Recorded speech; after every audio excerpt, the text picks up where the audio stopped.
আল্লাহ নবী অনেকক্ষণ পীড়াপিড়ি করছিলেন, বারবার তার চাচাকে বোঝাতে চেষ্টা করছিলেন। তিনি মনে মনে ভাবলেন, যে চাচা সারাটি জীবন আমার জন্য অভিভাবকের ভূমিকা পালন করেছেন, যেখানে আমি কষ্ট পেয়েছি তার প্রতিবাদ করেছেন, অর্থ সম্পদ সকল কিছু আমার জন্য খরচ করেছেন, সর্বত্র সর্ব জায়গায় দিন প্রচারের ক্ষেত্রে আমাকে সহযোগিতা করেছেন, বাতিল শক্তি কখনো কোনো কিছু বললে আমাকে সহযোগিতা করেছেন, সামনে দাঁড়িয়ে গিয়েছেন তলোয়ার নিয়ে। সেই চাচা আজকে মৃত্যু শয্যায় শায়িত। আমার চাচা যদি একবার কালিমাটা পড়ে ইমানের এই বাক্যটা বলতে পারে, তাহলে আল্লাহর দরবারে আমি সুপারিশ করতে পারবো। সুবহানাল্লাহ। আমার চাচা যদি এই শব্দটা বলে, এই ইমানের বাক্যটা যদি উচ্চারণ করে, কালিমা তাইয়্যিবা যদি একবার মুখে মুখে বলে যায়, আমি আমার চাচার জন্য কাল কিয়ামতের ময়দানে আল্লাহ রাব্বুল আলামিনের সামনে দাঁড়িয়ে সুপারিশ করব। কারণ আবু তালিবের কাজ কর্ম সব ছিল মুমিনের কাজ, তার কাজগুলি সব ছিল একজন ইমানদারের কাজ। খারাপ কাজ তিনি করেন নাই। ব্যতিক্রম কোথায়? ইমানটা আনেন নাই, ইমান আনেন নাই, কাজ করেছেন ভালো। কিন্তু ইসলামের নিয়ম হলো একটা বিষয় করলে চলবে না, দুইটা বিষয় লাগবে। কয়টা বিষয়? আল্লাহর নবী বলে দিয়েছেন, ইন্নাল্লাহা লা ইয়ানজুরু ইলা সুওয়ারিকুম ওয়া আমওয়ালিকুম ওয়ালাকিন ইয়ানজুরু ইলা কুলুবিকুম ওয়া আ'মালিকুম। আল্লাহর নবী বললেন, ও মানব মণ্ডলী, তোমরা শুনে রাখো, আল্লাহ তাআলা কোন মানুষের চেহারার দিকে তাকান না। কে বড় লোক আর কে ছোট লোক, কে ধনী আর কে গরিব, কে কালো কে ফর্সা, কার কতটুকু সম্পদ ঢাকা শহরে আছে, কে কতখানি সম্পদের মালিক, কার কয়টা বাড়ি আছে, কার কয়টা গাড়ি আছে, কার কতটুকু ধন সম্পদ আছে, কার কয়টা ডিগ্রি আছে, কে কতটুকু উচ্চ শিক্ষিত, কে রিক্সাওয়ালা, কে গাছতলায় ঘুমায় আর কে সাততলায় ঘুমায়, আমার আল্লাহ এইগুলি দেখেন না। আমার আল্লাহ দেখেন ওই জিনিসটা, ওয়ালাকিন ইয়ানজুরু ইলা কুলুবিকুম, তোমাদের অন্তরের দিকে আমার আল্লাহ তাকান, যে তোমার হৃদয়ের মধ্যে ঈমান আছে কিনা, তোমার অন্তরের মধ্যে আল্লাহ আছে কিনা, অন্তর দিয়ে আল্লাহকে তুমি বিশ্বাস করো কিনা, এই বিষয়টা আল্লাহ দেখেন। আরেকটা জিনিস দেখেন, সেটা হলো অন্তরে ঈমান আনয়নের পর তুমি কি ঈমান অনুযায়ী আমল করো কিনা, ঈমানের দাবিগুলো তুমি পূরণ করো কিনা। এই যে আবু তালিবের কথা বলছিলাম, আবু তালিব কাজ করতেন, ভালো কাজ করতেন, জনাবে রাসূলুল্লাহ সাল্লাল্লাহু আলাইহি ওয়াসাল্লামকে সহযোগিতা করতেন, টাকা দিতেন, পয়সা দিতেন, সামগ্রিকভাবে খাবার দিতেন, রিজিকের ব্যবস্থা করতেন, কিন্তু তার দিলের ভিতরে ঈমান ছিল না। একটা ছিল, কাজ ভালো ছিল, কিন্তু তার অন্তরে কি ছিল না? আল্লাহর প্রতি অগাধ বিশ্বাস ছিল না।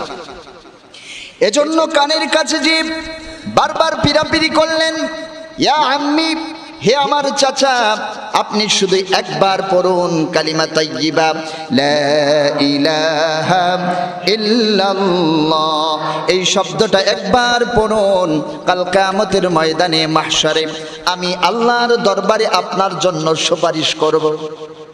এই কথা বলার পরে ওইখানে বসা ছিল আবু জাহেল এবং তার আরেক সাথী।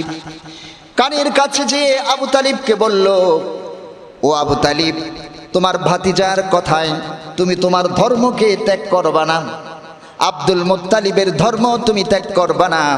সারাটি জীবন যে মতাদর্শের উপরে তুমি ছিলাম, যে আদর্শের উপরে তুমি ছিলাম, যে দল তুমি করতা, ওই দলটাকে তুমি ত্যাগ করবা না।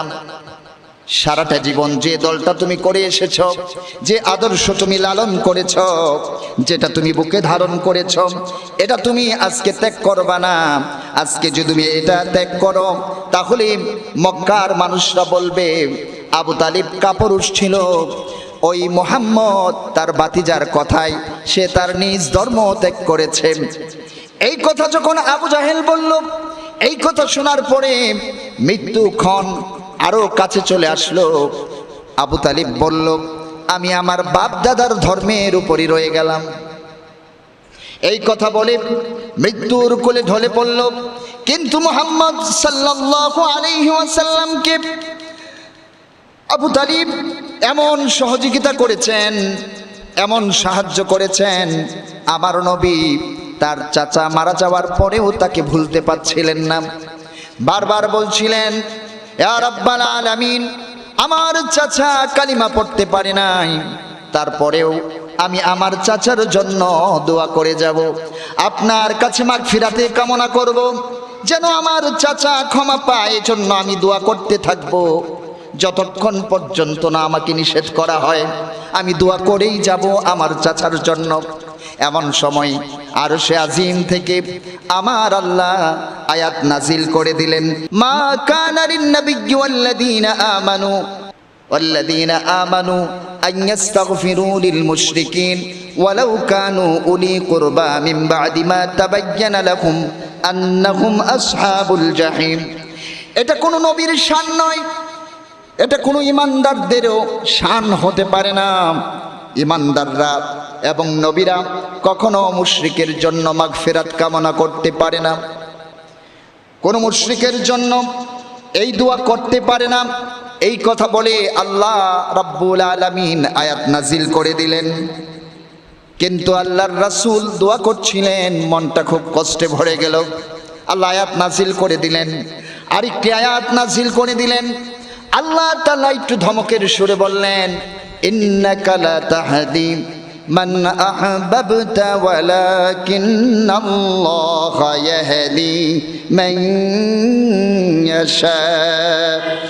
ইন্নাকা লা তাহদি, ও নবী, ইন্নাকা নিশ্চয় আপনি, লা তাহদি হেদায়েত দিতে পারবেন না, কাউকে আপনি হেদায়েত দিতে পারবেন না। মান আহবাবতাম, যাদেরকে আপনি ভালোবাসুন তাদেরকে বেছে বেছে আপনি হেদায়েত দিবেন, এটা হতে পারে না। হেদায়েতের রিমোট কন্ট্রোল আমার আল্লাহর কাছে। আল্লাহ তাআলা জানিয়ে দিলেন, নবী আপনি কান্নাকাটি করছেন আপনার চাচার জন্য, আপনি মাগফিরাত কামনা করছেন। আল্লাহ তাআলা জানিয়ে দিলেন, কোন ইমানদার, কোন নবী কি করতে পারে না, মুশরিকদের জন্য কখনো ক্ষমা প্রার্থনা করতে পারে না। আল্লাহ তাআলা জানিয়ে দিলেন। তারপর দ্বিতীয় যে আয়াতটি নাজিল হয়েছে, এখানে তিনি বললেন, ইন্নাকা লা তাহদি মান আহবাবতা, সাবধান নবী, আপনি যাকে মন চায় তাকে আপনি হেদায়েত দিতে পারবেন না, আপনার যাকে ভালো লাগে আপনি তাকে হেদায়েত দিতে পারবেন না। হেদায়েতের মালিক কে? আল্লাহ রাব্বুল আলামিন। এটা আমার নবীকে আল্লাহ তাআলা জানায়া দিলেন। চিন্তা করে দেখুন, নূহ আলাইহিস সালাতু ওয়াস সালাম যখন নৌকা তৈরি করেছিলেন আল্লাহর আদেশে, আল্লাহ বলেছিলেন, ফাসনাইল ফুলকা বিআয়ুনিনা, ও নূহ নবী তুমি একটা নৌকা তৈরি করো আমার সহযোগিতায়, আমি তাকে সহযোগিতা করব তোমাকে। তখন তিনি নৌকা তৈরি করেছিলেন। তার একটা ছেলে ছিল, নাম ছিল কানান। নাম ছিল কি? 4 জন ছেলে ছিল। 3 জন নৌকায় উঠে গেল। একটা ছেলে বলল, না ওই যে উঁচু পাহাড় দেখা যায়, আমি পাহাড়ে উঠে যাব, আমাকে পানি স্পর্শ করবে না। আল্লাহ তাআলা তখনও বলেছিলেন যে আসলে কি হেদায়েত সবাইকে নবী আপনি দিতে পারবেন না, হেদায়েত দেওয়ার মালিক কে? এজন্য আমরা দিব দাওয়াত, আমরা দাওয়াত দিচ্ছি, দাওয়াতের কাজ করছি। যার হৃদয়ের মধ্যে আল্লাহ হেদায়েত ঢেলে দিবেন সেই কিন্তু এই দিন কবুল করতে পারবে। যার কোরআনের কথাগুলি ভালো লাগবে, আজানের কথাগুলি যার ভালো লাগবে সেই এইগুলি শুনবে। কিন্তু যার হৃদয়ের মধ্যে আল্লাহর মহাব্বত নেই, কোরআনের মহাব্বত নেই, তার কাছে এগুলি ভালো লাগবে না।